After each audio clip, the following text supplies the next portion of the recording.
தமிழர்களின் number one choice Tamil matrimony. தெய்வத்தின் அருள் இப்போது உங்கள் கையில்.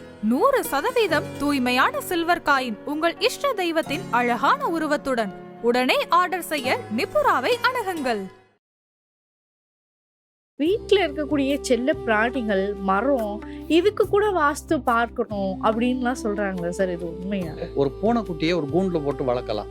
நான் எப்படியாவது யானைக்குட்டி அதுக்குள்ள வச்சுதான் தீர்வேன்னு அர்த்தம் இருக்கா? அந்த மாதிரி தான் தென்னை மரத்துக்கு அவ்வளோ ஏன் சார் ஸ்பெஷல்? அப்படி என்ன வாஸ்து பார்த்து தான் தென்னை மரம்? தென்னை மரத்துக்கு மட்டும்தான் அது கன்றாக இருக்கிற போது அதை கொண்டு வைக்கிற போது தென்னம்பிள்ளைன்னு பேரு. அப்ப அது ஒரு பிள்ளைக்கு சமம். அந்த பிள்ளை எங்க வைக்கணுமோ அங்கதான் வைக்கணும். நம்ம மாதுளம் செடியெல்லாம் வீட்டில் வச்சோம் அப்படின்னா பணவரவை ஏற்படுத்தி கொடுக்கும், பணத்துக்கு தடங்கள் எதுவும் வராம இருக்கும், பிரச்சனைகள் வராம இருக்கும் அப்படின்னு சொல்றாங்களா? உண்மையாவே அப்படி ஒரு விஷயம் இருக்கா?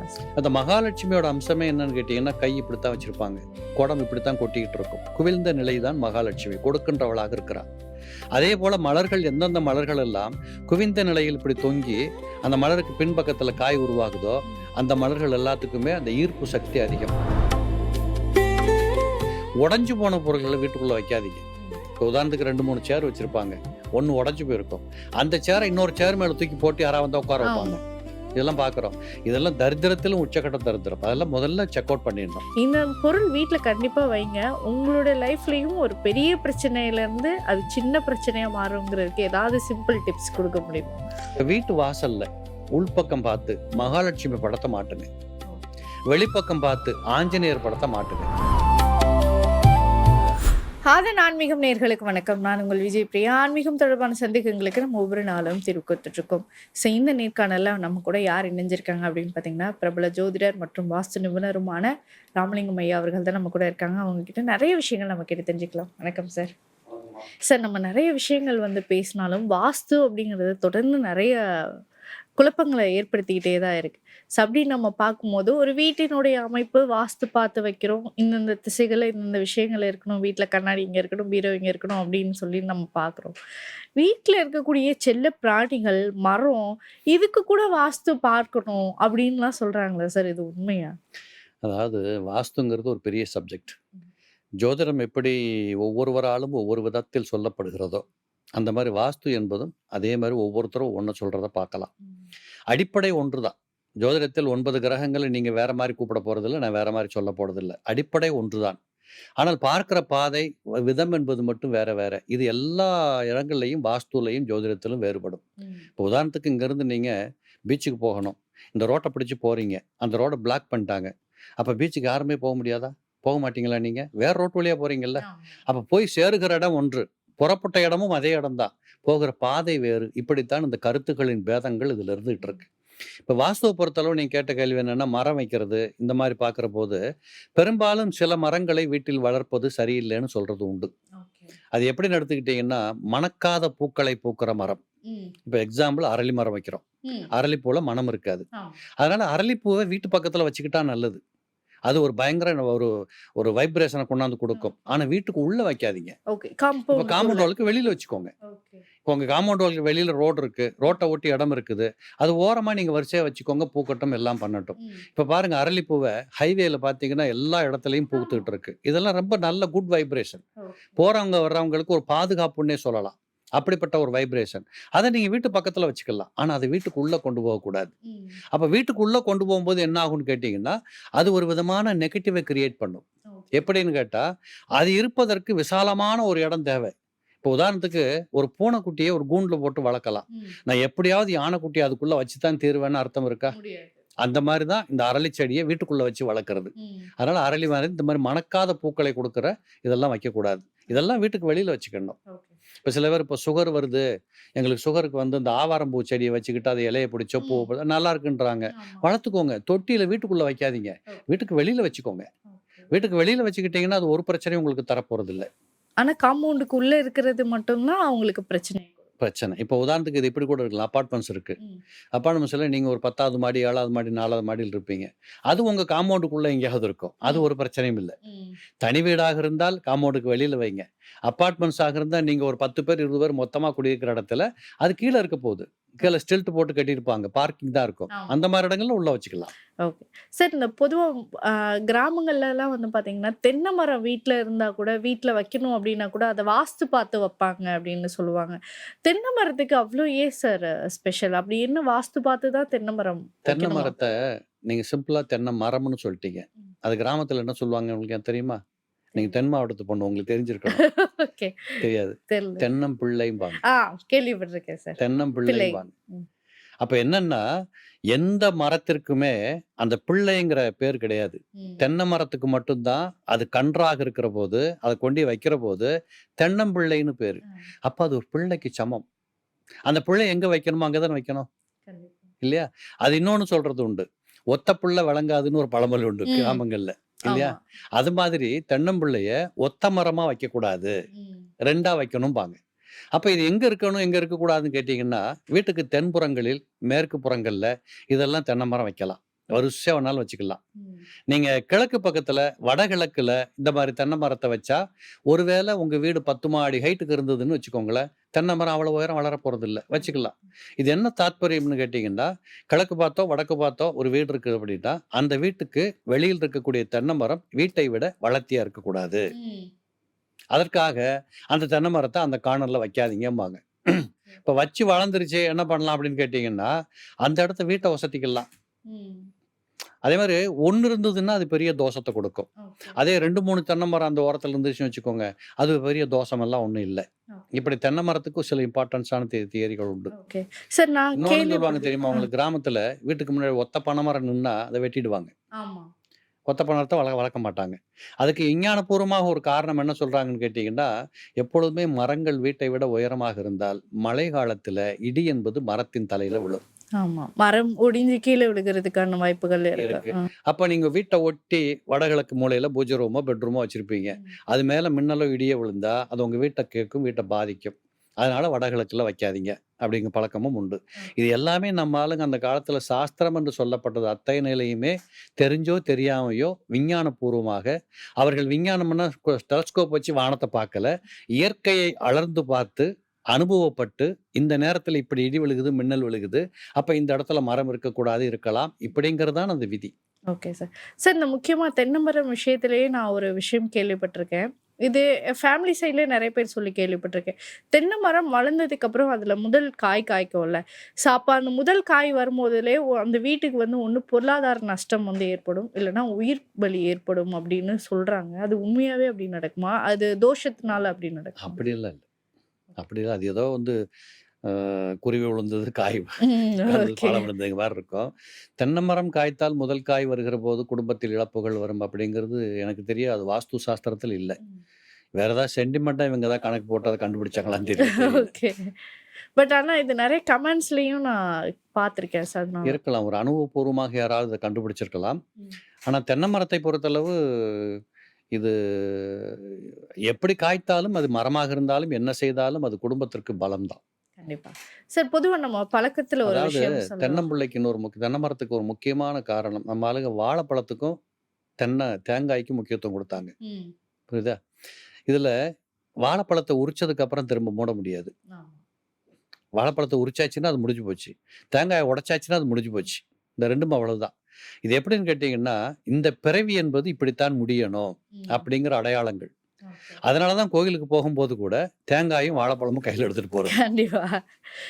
சரி எல்லாருமே சொல்ற ஒரு விஷயம், இந்த பணம் காய்க்கிற மரம் இருந்தா நல்லா இருக்கும் அப்படின்னு எல்லாருமே ஆசைப்படுவோம்ல சார்.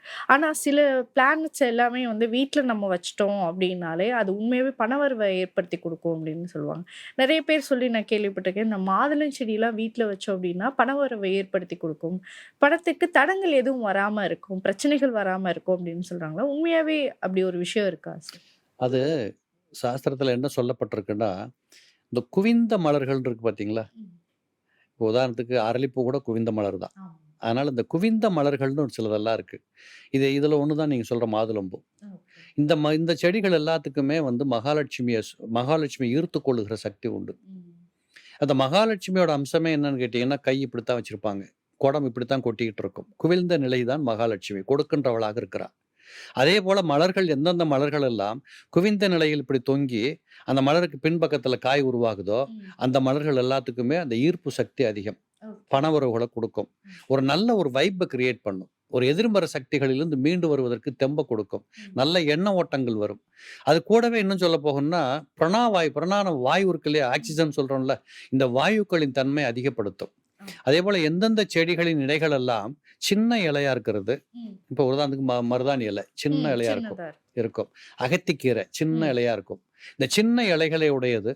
அதே மாதிரி அந்த இலைகளின் நுனி என்பது வாள் போல நீண்டு இருக்கிறது. உதாரணத்துக்கு அரச மரத்து இலை வாள் போல நின்று இருக்கும் இல்லையா. இந்த இலைகளுக்கெல்லாம் ஒரு பூமியிலிருந்து வரக்கூடிய ஆகரண சக்தியை கடத்தி கொள்ளுகின்ற, வானத்திற்கும் பூமிக்கும் ஒரு தொடர்பை கொடுக்கக்கூடிய ஒரு சக்தி அதுகளுக்கெல்லாம் உண்டு. அப்ப அப்படிப்பட்ட பூக்கள், இப்படிப்பட்ட இலைகள் இருக்கக்கூடிய செடிகள் எல்லாம் வீட்டுக்குள்ள வைக்கிறது இதெல்லாம் ஓரளவு நல்லதுதான். அது நீங்க சொல்றது உண்மை.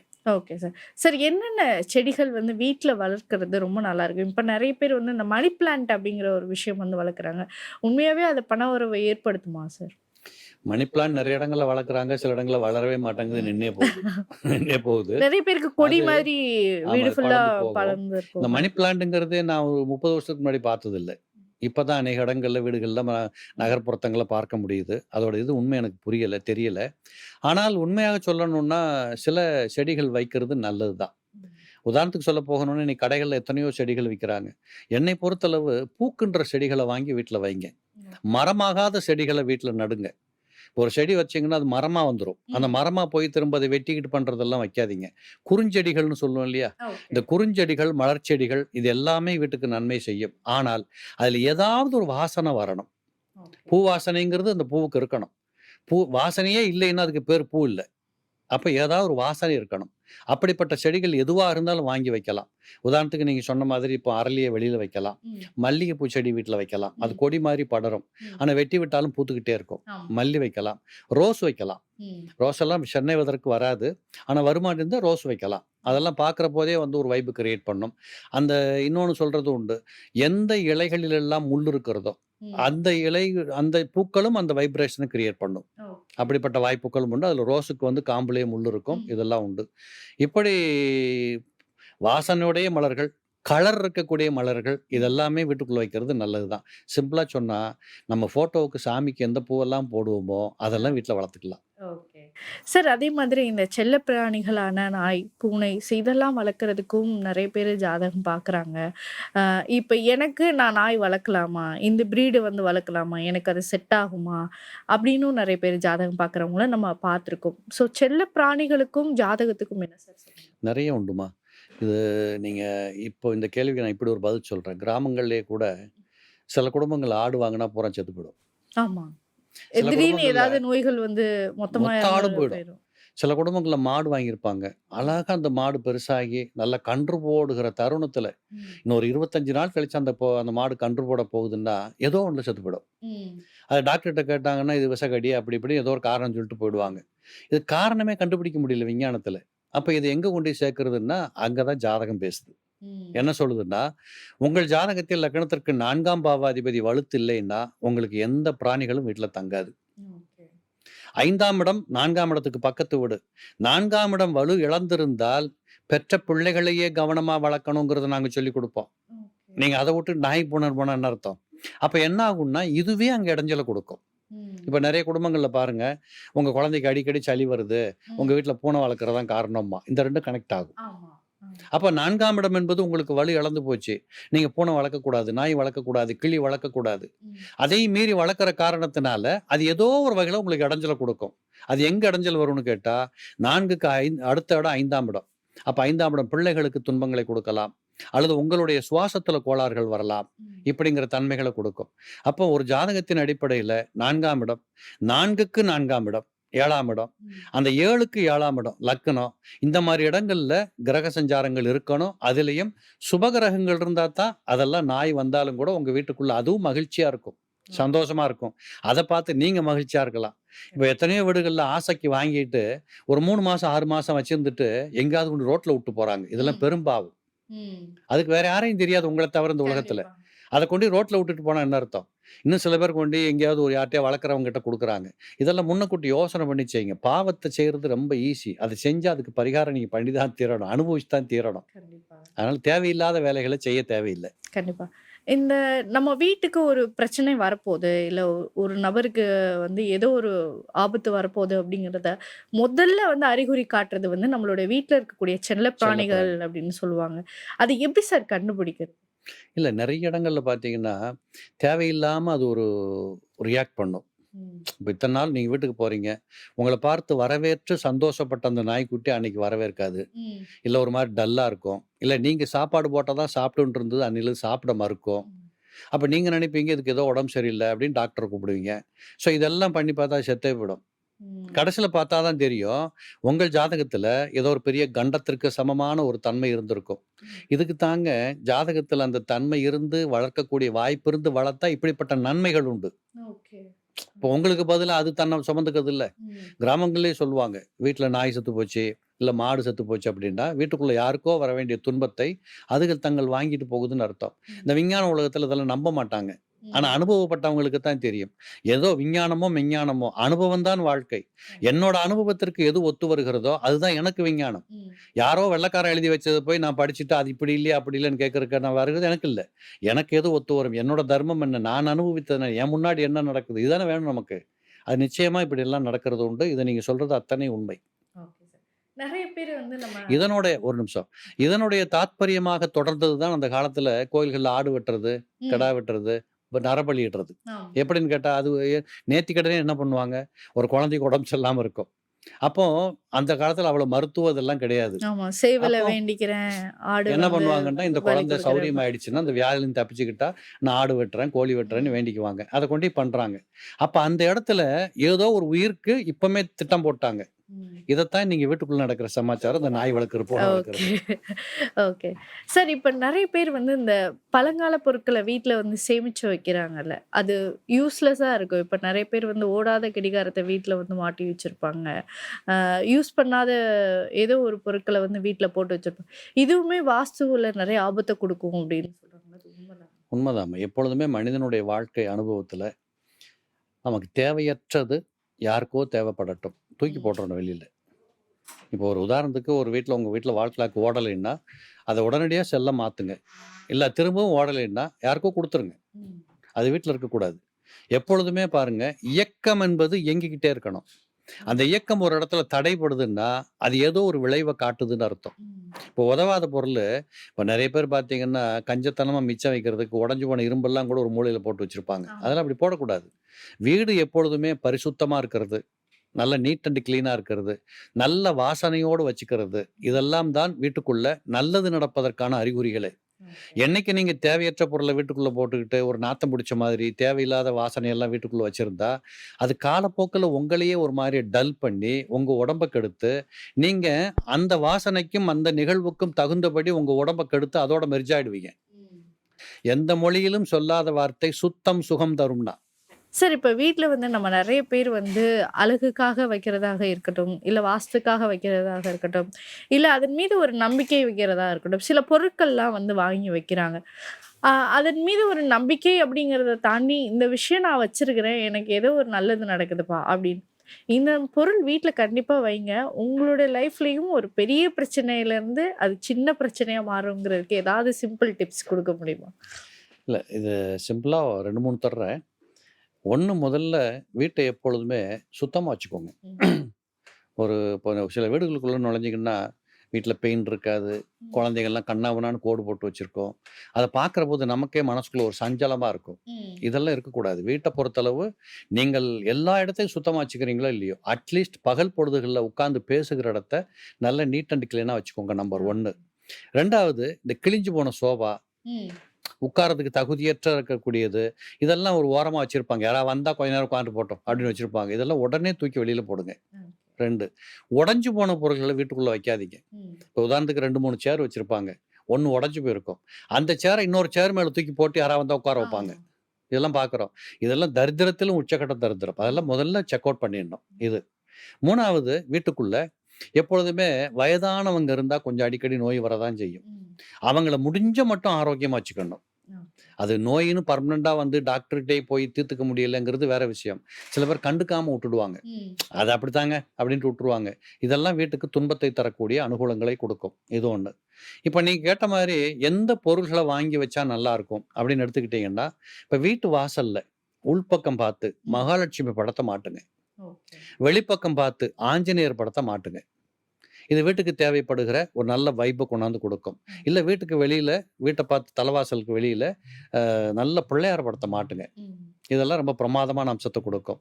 முடிஞ்சா இந்த சூரியனுடைய பிம்பம் இருக்கு பார்த்தீங்களா, அதை வீட்டில் எல்லாரும் பார்க்குற மாதிரி ஒரு இடத்துல மாட்டி வைங்க. அதை நல்லா கலர் போட்டு மேலே ஒரு ஃபோக்கஸ் லைட்டு கூட அடித்து இந்த மாதிரியெல்லாம் மாட்டி வைங்க. அது உங்களுக்கு நல்ல வைப்பை கிரியேட் பண்ணி கொடுக்கும். அதே மாதிரி கண்ணாடியில் சில பேர் பார்த்தீங்கன்னா பூக்கள் மாதிரி பண்ணியெல்லாம் வைக்கிறாங்க. டிசைனாக இருக்கும். அதெல்லாம் சூப்பராக நல்ல வைப்பை கிரியேட் பண்ணும். அதே மாதிரி பூச்செடிகள் இருக்கிற மாதிரி திரைகள் இருக்கும். அதை ஸ்க்ரீனில் போட்டிருப்பாங்க. அதெல்லாம் கொஞ்சம் ஃப்ரேம் பண்ணி அழகுபடுத்தி இதெல்லாம் போட்டு வைக்கலாம். இதெல்லாம் எல்லாமே நல்ல நல்ல விதமான உங்களோட வைப்பை கிரியேட் பண்ணும். வீட்டுக்கு வாஸ்துப்படி நல்லது நடக்கும். Okay sir. சார் வாஸ்துப்படியும் நிறைய விஷயங்கள் எங்களுக்காக சொல்லியிருந்தீங்க. இப்போ சில விஷயங்கள் நம்ம மித்து ஃபேக்ட் அப்படின்னு எடுத்துக்கிட்டாலும் இந்தந்த விஷயங்களில் நம்பிக்கையும் இருக்குது, அதிநம்பிக்கையும் இருக்குது. ஸோ அப்படி நிறைய விஷயங்கள் இந்த நேர்காணல் எங்களுக்காக கொடுத்துருக்கீங்க. மிக்க நன்றி. நன்றி.